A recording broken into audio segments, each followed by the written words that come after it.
ہمارے مومن کی پہلی نشانی یہ ہے کہ وہ اپنی خلوت میں باتقوا ہے. دوسری نشانی امام کہتے ہیں کہ دوسری نشانی یہ ہے کہ وہ اپنے قلت کے اندر، یعنی جب اس کے پاس کچھ نہیں ہے تو بھی وہ صدقہ دیتا ہے. یعنی صدقہ دینا ناداری میں، یہ دوسری نشانی ہے.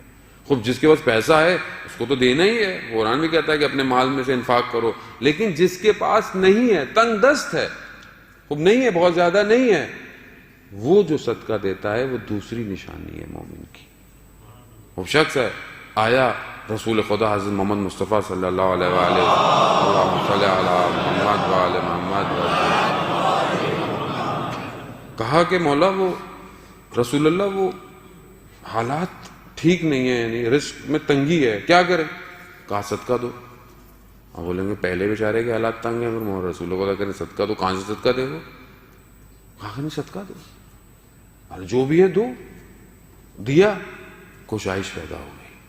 عزیزان محترم، یہ رسول خدا کی حدیث ہے کہ اپنے تم رزق میں چاہتے ہو کہ اس میں کوشش ہو، صدقہ دو. ہم صدقہ دیں، ہم عادت ڈالیں، روز 1 درہم 2 درہم بے شک ڈبہ بنا لیں، صبح نکلتے وقت ڈال دیا کریں، کو مل جائے دے دیا کریں، نہیں ہو جمع ہو کے دے دیا کریں. دیں، دینے کی عادت ڈالیں، کرم کی عادت ڈالیں. کریم کے ماننے والے ہیں، گھٹن کی عادت نہ ڈالیں، کسی بخیل کے ماننے والے نہیں ہیں. وہ ہم لوگ ہر چیز کو اپنے اندر گھٹ کے یہ میری ہے، میں رکھ لوں، وہ رکھ لوں. کتنے دن زندہ ہو، کس کو کیا پتا کون کتنے دن زندہ ہے.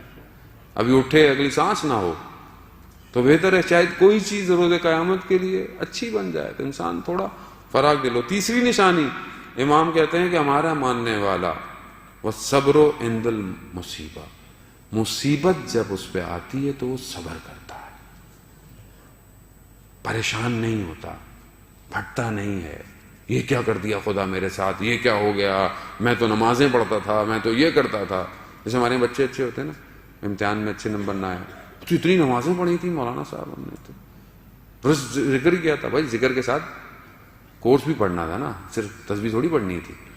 وہ تسبیح پڑھنے سے تو پاس ہوتے. ہم بھی جب اسکول میں ہوتے تھے ہم بھی یہ کہتے تھے تسبیح پڑھ لو، ذکر پڑھ لو. نمبر اتنے اچھے نہیں آتے تھے تو ہم کہتے یار اتنی تو اللہ کی عبادت کی، وہ آگے والا تو نماز بھی نہیں پڑھتا، اس کے گریڈ دیکھو، ہمارے گریڈ دیکھو. تو وہاں پہ محنت بھی کرنی ہے.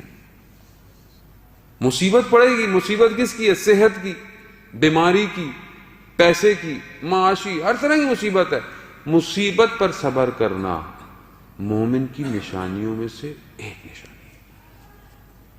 اور سب سے زیادہ جو صبر ہے مصیبت میں یا صبر ہے وہ انسان کو گناہ پہ صبر کرنا، کہ انسان کے آگے گناہ موجود ہو اور انسان صبر کرے. اس صبر کی جزا سب سے زیادہ ہے کہ انسان کس لیے کر رہا ہے؟ پروردگار تیری خاطر، تیری خاطر میں یہ سب چیزیں چھوڑ رہا ہوں. چوتھی نشانی والصدق عند الخوف، کہ مومن سچا ہے، سچ بولتا ہے چاہے اسے خوف ہی کیوں نہ ہو. خوب بعض موارد استثناء ہیں بعض حدیثوں کے کہ خوب بہت سی جگہوں پر جہاں پر جان یا کسی چیز کی ہو تو وہاں پر انسان توریہ کر سکتا ہے. لیکن عام زندگی میں جہاں دیکھے وہ مجھے نفع ہو رہا ہے، مجھے نقصان ہو جائے گا اگر میں یہاں پر سچ بولوں گا کوئی چیز بیچتے وقت یا کوئی بات کرتے وقت، تو نہیں. مومن سچا ہے چاہے اس کو اپنا ہی کوئی نقصان ہو رہا. وہ ہم کتنے سچے ہیں یہ برل میں جانتا ہوں اور آپ اپنے بارے میں جانتے ہیں، کوئی کسی کے بارے میں نہیں جانتا. پانچویں اور آخری نشانی والحلم عند الغضب، مومن بردبار ہے، حلیم ہے جب اس کو غضب آتا ہے. وہ چوتھے امام کے لیے فرمایا گیا کہ ایک شخص آیا، اس نے امام کو جو ہے وہ دوسرے امام کا بھی آپ کے سامنے ہے کہ جب ایک شخص آیا اس نے امام کو اتنا کہا اور یہ کہا اور وہ کہا. امام نے کہا مسافر لگتے ہو، اگر لباس چاہیے تو لباس دیتا ہوں، غذا چاہیے تو غذا دیتا ہوں، رہائش چاہیے تو رہائش دیتا ہوں. وہ پاؤں میں پڑ گیا، آپ کون ہیں؟ میں اتنا کچھ بول رہا ہوں آپ خاموش ہیں. اس طرح امام کے پاس بھی شخص ہے، اس نے بھی امام کو کہا، لیکن امام نے بڑے پیار سے طریقے سے جو ہے وہ اسے ہی سب کچھ عطا کیا۔ عزیزان محترم، ائمہ ہمیں سیرت دیکھیں، ایک شخص آتا ہے اور منادی کرتا ہے مدینہ کے اندر کہ کون ہے جو سب سے بڑا سخی ہے، کیونکہ وہ بہت مقروض تھا، تو اسے کہا ایک ہی گھر ہے، مسجد میں بھیجا گیا، کہا یہ ایک ہی ہے یہاں، امام حسین علیہ السلام مسجد میں بیٹھے ہوئے، کہا کہ یہی ہیں سب سے بڑے سخی۔ جب اس نے امام کو کہا، امام نے بولا چلو میرے گھر چلو، امام گھر لے گئے۔ امام کے پاس جو اشرفیاں تھیں، جو بھی تھا، امام نے ایک اس میں ڈالا اور دروازہ کھول کا پورا نہیں کھولا، دروازے کے یوں باہر سے دے دیا۔ اس نے بولا کہ آپ کیوں نہیں سامنے آنا چاہتے ہیں، کیوں نہیں؟ کہا کہ میں نہیں چاہتا تمہاری آنکھیں میری آنکھوں سے ملیں اور تم شرمندہ ہو۔